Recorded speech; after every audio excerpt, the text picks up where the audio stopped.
অভয়াকাণ্ড সামনে আসায় হঠাৎ করে স্বাস্থ্য ব্যবস্থার ভয়ঙ্কর ছবিটা সামনে এসে গেছে। টুকটাক অভিযোগের মধ্যেই শোনা যেত, যেমন সদ্যজাত বদল হয়ে যাওয়া, ন্যায্য মূল্যের ওষুধের কালোবাজারি, হাসপাতালের ওয়ার্ডের মধ্যে আয়া ও গ্রুপ ডি স্টাফদের দৌরাত্ম্য ইত্যাদির অভিযোগের মধ্যেই আমরা শুনতে পেতাম। সেসব খবরও হতো। তবে অভয়াকাণ্ডের পেছনে লুকিয়ে থাকা ভয়ানক দুর্নীতি এবং অপরাধ রাজ্যে গণ্ডি ছাড়িয়ে গোটা দেশকে নাড়িয়ে দিয়েছে। কিন্তু রাজ্যের স্বাস্থ্য দপ্তর ঠিক কতটা দুর্নীতিতে ডুবে রয়েছে, উত্তর দিতে গিয়ে মমতা বন্দ্যোপাধ্যায় স্বাস্থ্য দপ্তরে দুর্নীতির খেরোর খাতা খুললেন এক সিনিয়র ডক্টর। এই নিয়েই একটি টিটি করেছেন, কথা বলেছিলেন ডাক্তারের সঙ্গে আমার কলিগ সুজয়। দেখাবো আপনাদের। স্যার, এই মুহূর্তে আপনি নিশ্চয় শুনেছেন যে আরজি করের যেখানে আন্দোলনের আঁতুর ঘর, যে জায়গা থেকে আন্দোলনটা সূচনা হয়েছিল, সেখানে একটা পরিত্যক্ত ব্যাগ পাওয়া গিয়েছে। তাহলে কি কোনোভাবে যে ইতিমধ্যে কেন্দ্রীয় বাহিনীর জওয়ানরা তারা নিরাপত্তার দায়িত্ব নিয়েছে, বাইরে রাজ্য প্রশাসন কোনোভাবে একটা কি একটা চক্রান্ত আপনাদের কণ্ঠরোধ করার চেষ্টা করা হচ্ছে? দেখুন, প্রত্যেক দিন সংবাদ মাধ্যমে যা বেরোচ্ছে, আমি আরজি করের প্রাক্তনী কেন, যারা বর্তমানে আরজি করে পড়াশোনা করছে জুনিয়র ডাক্তার, তারাও এইসব হাড় হিম করা যা তথ্য বেরিয়ে আসছে, কিভাবে কত নারকীয়ভাবে নৃশংসভাবে, তারপর মর্গে কী সব চলে, তারপর ডেড বডি পার্টস নিয়ে কি চলে, এই যে সামগ্রিক দুর্নীতি, এই দুর্নীতিটাকে ভাষায় প্রকাশ করার নয়, এটাকে বলা হয় criminalisation of the health and medical administration. এইটা কিন্তু চক্র কাজ করছে। এটা আজকে আমাদের কাছেও একটা একটা করে যেন দিক উন্মোচিত হচ্ছে। আমরাও বুঝতে পারিনি যে এত দুর্নীতি তারা এই গভীরে ঢুকে আছে।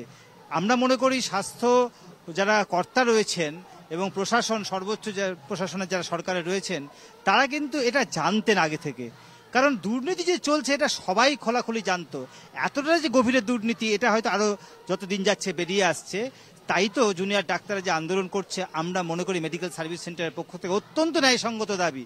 যদি এই দুর্নীতি সিন্ডিকেট চক্র যদি ভাঙা না যায়, তাহলে আগামী দিনে শুধু ডাক্তারদের ক্ষতি হবে, ক্যাম্পাসে গণতন্ত্র হত্যা হবে তা নয়, সার্বিকভাবে পশ্চিমবঙ্গের মানুষের স্বাস্থ্য পরিষেবা ব্যাহত হবে। কারণ ওষুধ কেনা নিয়ে, যন্ত্র কেনা নিয়ে, ট্রান্সফার নিয়ে, প্রমোশন নিয়ে, পোস্টিং নিয়ে, রিক্রুটমেন্ট নিয়ে যে দুর্নীতি, সেই দুর্নীতির সঙ্গে সাধারণ মানুষের চিকিৎসা যুক্ত হয়ে আছে। তাহলে এই দুর্নীতি না ভাঙতে পারলে কিন্তু সাধারণ মানুষের চিকিৎসাও হবে না। ফলে মুখ্যমন্ত্রী অবিলম্বে জুনিয়র ডাক্তারদের, ওয়েস্ট বেঙ্গল জুনিয়র ডক্টরস ফ্রন্টের সঙ্গে বৈঠকে বসুক এবং সমাধানে আসুক, এটাই মেডিকেল সার্ভিস সেন্টার থেকে আমরা রিকোয়েস্ট রাখছি। আরজি করে যে কাকতালীয়ভাবে যে ঘটনা ঘটলো, আপনারা কি মনে করছেন কোনো নাশকতা বা আপনাদেরকে ভয় দেখানোর বা জুনিয়র ডাক্তারদের কি ভয় দেখানোর কোনো চক্রান্ত হতে পারে। এগুলো খুব আগে থেকে বলা মুশকিল। তবে এটুকুনি তো আমরা বুঝতে পারছি যে 9ই আগস্ট থেকে সত্য গোপন করার, ঘটনা ধামাচাপা দেওয়ার একটা চক্রান্ত খুব সুপরিকল্পিতভাবে চলছে। এখানে অ্যাডমিনিস্ট্রেশনের ভূমিকা, পুলিশের ভূমিকা না থাকলে তো এটা হওয়া সম্ভব নয়। ফলে ভেতর থেকে যদি পুলিশ অ্যাডমিনিস্ট্রেশন কোনো চক্রান্ত চালাতেই থাকে এখনো পর্যন্ত, এই আন্দোলনের পরও, এটা অত্যন্ত দুর্ভাগ্য।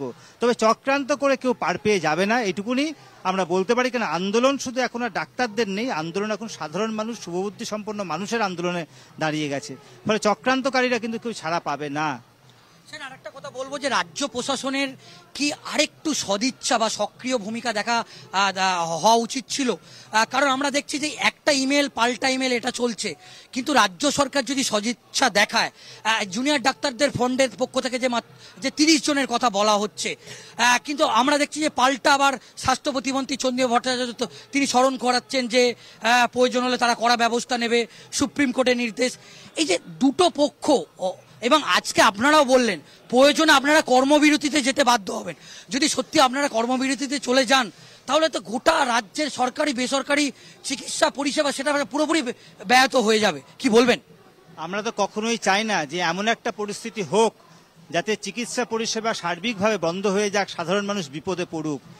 কিন্তু প্রশাসন, মাননীয় মুখ্যমন্ত্রী কি এটা বুঝতে পারছেন যে গত যে দুটো মেল এসছে, গত 10 তারিখ এবং 11 তারিখে, কোনো মেলেই উল্লেখ নেই কোনোভাবেই যে মাননীয় মুখ্যমন্ত্রী এই আন্দোলনকারী ছাত্রছাত্রীরা যারা রাস্তায় পড়ে আছে 1 মাস 3 দিন হয়ে গেল, লড়ছে ন্যায়সঙ্গত দাবি নিয়ে, তাদের সঙ্গে একটু খোলা মনে কথা বলি, এটা কিন্তু কোথাও নেই। ফলে একটা মেল আসুক না মুখ্যমন্ত্রীর কাছ থেকে যে আমি তোমাদের সঙ্গে বসতে রাজি আছি, এসো খোলাখুলি কিছু কথা হোক। তাহলে তো অনেক সমস্যার সমাধান হতে পারে। তাহলে আমরা চাই যে এমন কোনো পরিস্থিতি না হোক যাতে আন্দোলন আরো তীব্রতর হোক, সাধারণ মানুষের হয়রানি বাড়ুক। ডাক্তার হিসেবে কখনো চাইবো না সাধারণ মানুষ কোনোভাবে চিকিৎসা না পাক, কিন্তু যে অন্যায় ঘটে ঘুরে বেড়াচ্ছে আর শুধু ডাক্তারদেরকে বলবে যে এক্ষুনি কাজে জয়েন করো, এটা তো হতে পারে না। স্যার, আরেকটা কথা আমরা যেটা দেখতে পাচ্ছি এই মুহূর্তে জুনিয়র ডাক্তাররা তারা এই মুহূর্তে বলছে, জুনিয়র ডাক্তারদের ফ্রন্ট, যে অনেকটা সময় তারা দিয়েছে, তারা যথেষ্ট ধৈর্যের পরীক্ষা দিয়েছে। তারা 32 দিন ধরে যেরকম ভাবে আন্দোলনটা চালিয়ে গেছে, দুরাত জেগে এখানে আন্দোলনটা চালিয়ে গেছে, এবং ইতিমধ্যেই একটা পক্ষ বলছে যে স্বয়ং মুখ্যমন্ত্রী মমতা বন্দ্যোপাধ্যায় আসুক না এখানে। এটা তো কোনো অসুবিধা নেই, মমতা বন্দ্যোপাধ্যায় সরাসরি এখানে এসে সবার সামনে তারা আলোচনায় বসুক, তাহলে তো এই সমস্যাটা খুব সমাধান হতে পারে। তাহলে এটা কি প্রশাসন করতে পারে না? আপনি কি বলবেন?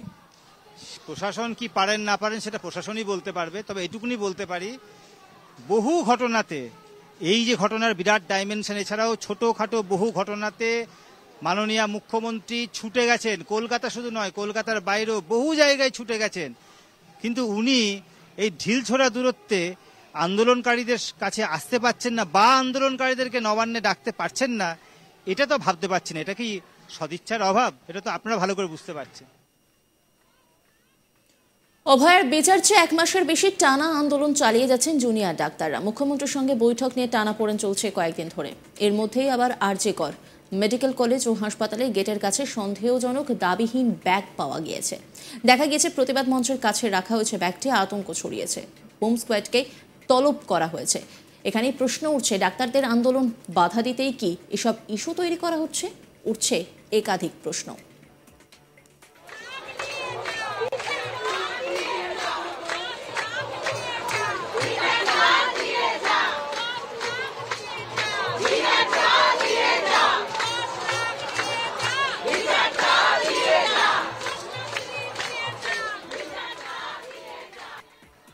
রীতিমতো প্রতিবাদের ঝড় উঠেছে। স্বাস্থ্য দপ্তরে এখনো পর্যন্ত তারা বসে রয়েছেন, মানে জুনিয়র ডাক্তাররা। জটের জটিলতা তবুও কাটলো না, নবান্নের সামনে গিয়েও জটিলতা কাটলো না। তারা তাদের দাবিতে একেবারে অনড়। তাদের দাবি মানতে হবে, না হলে তারা রাস্তাতেই থাকবেন, এই কথা তারা স্পষ্ট জানিয়ে দিয়েছেন। অভয়াকাণ্ড সামনে আসার পরেই একের পর এক স্বাস্থ্য ব্যবস্থার দুর্নীতির ছবি সামনে আসছে, ভয়ঙ্কর সেই ছবি।